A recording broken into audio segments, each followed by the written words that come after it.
Hello friends, welcome to brain wise. आज अपन बात करेंगे क्या सीटेट के एग्ज़ाम है वो सेल्फ स्टडी से क्रैक कर सकते हैं। तो हाँ, इसके लिए आप बिल्कुल कर सकते हो, वो भी 100% कर सकते हो। आप आसानी से कर सकते हो। आप क्यों नहीं कर सकते? सेल्फ स्टडी मतलब बेस्ट स्टडी, उससे ज़्यादा बेस्ट तो कोई है ही नहीं। सेल्फ स्टडी का कोई मुकाबला नहीं है, तो आप कर सकते हो। कैसे कर सकते हो? उसके लिए आपको, जैसे कि आपके 5 सेक्शन है।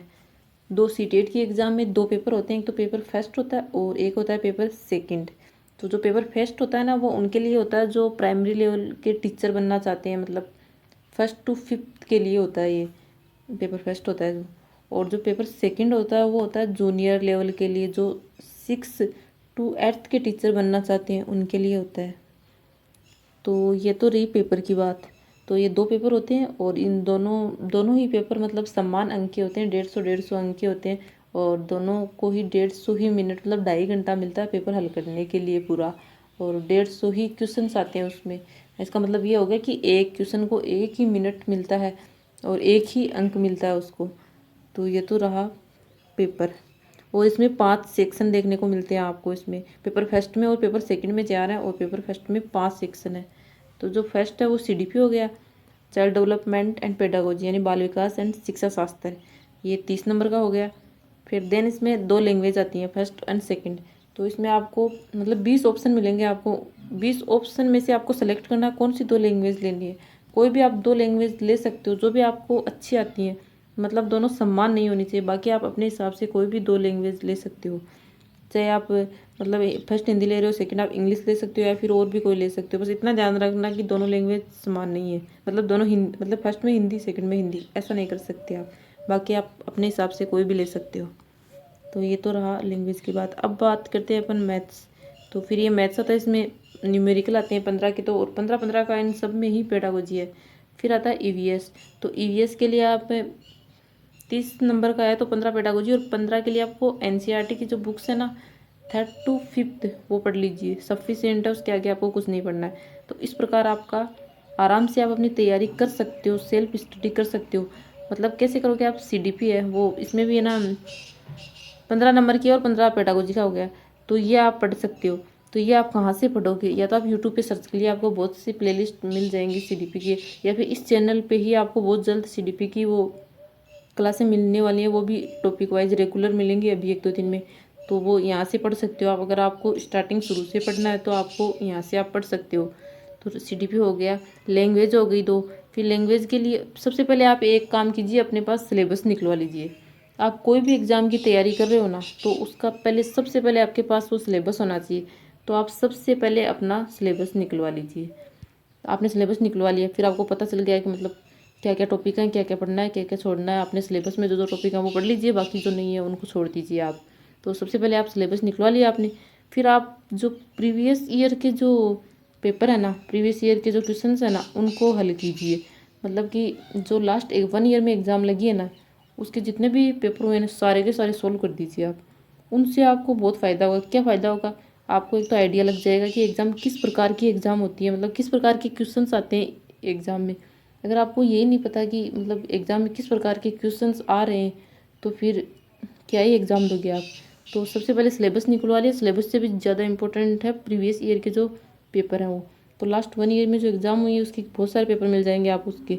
तो वो आप सारे के सारे सोल्व कर दीजिए। तो वो कर दिए तो आपको मतलब हर सब्जेक्ट का मतलब अगर वो करोगे ना आप, तो पता चल जाएगा। मतलब जैसे कि लैंग्वेज है दो, तो इसमें एक दो पेसेज आते हैं मतलब 15 नंबर के, और 15 नंबर के आते हैं इसमें पेडागोजी।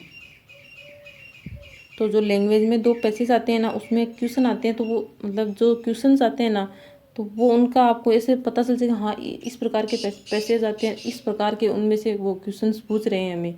तो वो इतने सारे आप पैसेज हल करोगे ना, तो फिर आपको आगे मतलब और पढ़ने की ज़रूरत ही नहीं है, फिर उन्हीं में हो जाएगा आपका काम। तो ये तो रही इनकी बात। फिर आप मैथ्स, इसमें भी न्यूमेरिकल आते हैं। तो न्यूमेरिकल के भी लिए भी आपको यही बहुत ज़रूरी है। तो ऐसा कर सकते हैं आप, सेम सभी के लिए। तो सबसे पहले आप ये क्वेश्चन ही सोल्व कीजिए। तो अगर आपने 1 साल के कर लिए मतलब लास्ट ईयर के, तो फिर उसके बाद आप जो उससे पहले ऑफलाइन मोड में एग्ज़ाम हुआ करती थी, उसके पेपर सोल्व कर दीजिए। आपसे जितने हो सकें उतने सारे के सारे पेपर आप सोल्व कर सकते हैं। तो ये तो रही पेपर की बात। अब बात कर लेते हैं। तो ये दो चीज़ हो गई। आप अगर तैयारी कर रहे हैं, मतलब अपने घर पे तैयारी कर रहे हैं, तो सिलेबस निकलवा लिया, फिर ये क्वेश्चन है ये सोल्व कर लीजिए, ये हो गया। उसके बाद आपके पास जो एनसीईआरटी की बुक्स हैं, बेसिक बुक्स आती है ना, वो बुक्स ले आइए आप। मतलब कि या तो आप ऑनलाइन भी आपको मतलब मिल जाएंगी, वो मतलब जो पाठशाला वगैरह ऐप है उन पे मिल जाएंगे, या फिर वैसे आप ले सकते हैं। तो जो जिस हिसाब से आप जिस भी लेवल की तैयारी कर रहे हैं ना, तो वो बुक ले लीजिए। अगर प्राइमरी लेवल की कर रहे हैं तो 3rd to 5th, और जूनियर लेवल की कर रहे हैं तो 6th to 8th की, तो वो बुक ले लीजिए आप, तो वो बुक पढ़ लीजिए। तो इतना कर लोगे ना आप, तो आपकी मतलब आपके क्वालिफाई होने से कोई नहीं रोक सकता आपको। तो ये रहा पेपर फर्स्ट के बारे में। अब पेपर सेकंड के बारे में बात कर लेते हैं। ये है पेपर सेकंड। तो सेम उसमें 5 सेक्शन है, और इसमें हो गए 4 सेक्शन। सीडीपी हो गया, चाइल्ड डेवलपमेंट पेडागोजी, यानी बाल विकास शिक्षा शास्त्र, सेम है। इसमें भी लैंग्वेज हो गई 2, ये भी उसमें, बस इतना फ़र्क है, उसमें ईवीएस और मैथ था। और उसमें इसमें हो गया जो आपने जिस सब्जेक्ट से ग्रेजुएशन किया है वो आपको यहाँ पे लेना है। अगर आपने बीएससी की है तो आप ये मैथ्स एंड साइंस ले सकते हैं। अगर आपने बीए या फिर बीकॉम किया है तो आप ये सोशल साइंस वाला ले सकते हैं। बस इतना फ़र्क है इसमें। थोड़ा सा इसमें लेवल वो मतलब फ़र्क रहता है, और बाकी तो दोनों सेम ही पेपर है। थोड़ा सा लेवल का थोड़ा फ़र्क रहता है, बाकी ज़्यादा फ़र्क नहीं रहता है इसमें। तो वो हो गया। तो ये इसमें भी 15 नंबर की पेडागोजी, 15 नंबर पेडागोजी, 15 15, और यहाँ पे है ना 20 ही नंबर की पेडागोजी आती है। मतलब 60 हो गया, तो 60 में से 40 नंबर एनसीईआरटी का हो गया, और 20 नंबर की पेडागोजी हो गई। मतलब 30-30 का हो गया दोनों उस हिसाब से। फिर 10 में इसमें आ गई पेडागोजी, और 10 में इसके आ गई। बाकी जो 20 है वो एनसीईआरटी से आ जाएगा, इस प्रकार। तो ये हो गया 60 नंबर का। तो यहाँ पे 40 + 20 नंबर, तो ये हो गया। तो सेम यही 150 दोनों ही 150 नंबर के हैं। मतलब 30-30 60 हो गया ना, 150 नंबर। तो ये 150 नंबर है, और 2.5 घंटा मतलब 150 ही मिनट मिलती हैं ये पेपर हल करने के लिए। और इसमें कोई नेगेटिव मार्किंग होती नहीं है। सारे के सारे क्वेश्चन आप कर सकते हो, कोई छोड़ने की ज़रूरत है नहीं। तो ये आप हो गया आपका। तो सबसे पहले आप अपने पास सिलेबस निकलवा लीजिए, अगर किसी के पास नहीं है तो। सिलेबस निकलवाने के बाद आपको जो प्रीवियस ईयर के जो क्वेश्चंस है ना, वो आज ही से सोल्व करने लग जाए, क्योंकि दिसंबर में आपकी एग्ज़ाम है, कन्फर्म है। तो कितने सारे पेपर हैं, सारे के सारे कर दीजिए आप, क्या दिक्कत है इसमें। तो जो प्रीवियस ईयर के जो पेपर है ना, सबसे पहले जो ऑनलाइन हुए वो कीजिए, उसके बाद उसके पहले वाले कर लीजिए। तो ये हो गया, सिलेबस हो गया, प्रीवियस ईयर हो गया, और क्या बताया मैंने, एनसीईआरटी। हाँ, एनसीईआरटी की जो बुक्स है ना वो, तो ये 3 चीज़ें अपने पास ले आइए, अगर नहीं है तो किसी के पास। फिर आप अपनी तैयारी, मतलब आपको कोई नहीं रोक सकता आपके क्लियर करने से, क्रैक करने से सीटेट को। तो आप इतना काम कर दीजिए, आपकी एग्ज़ाम क्लियर है। तो ये हुई कि आप कैसे कर सकते हैं अपनी तैयारी, वो भी बिना किसी कोचिंग के, या फिर जो भी है कोचिंग के चक्कर में तो आपको कोई पढ़ना ही नहीं है।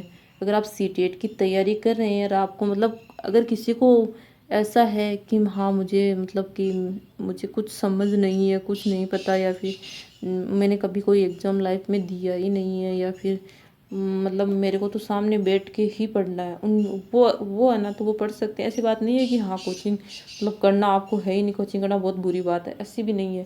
जिनके पास टाइम है, या फिर जो सामने बैठ के, हाँ मुझे सामने बैठ के पढ़ना है, वो कोचिंग कर सकता है, और बाकी कोई ज़रूरत नहीं। आप ऑनलाइन भी पढ़ सकते हो। तो ये होगी बात। तो आज के लिए बस इतना ही।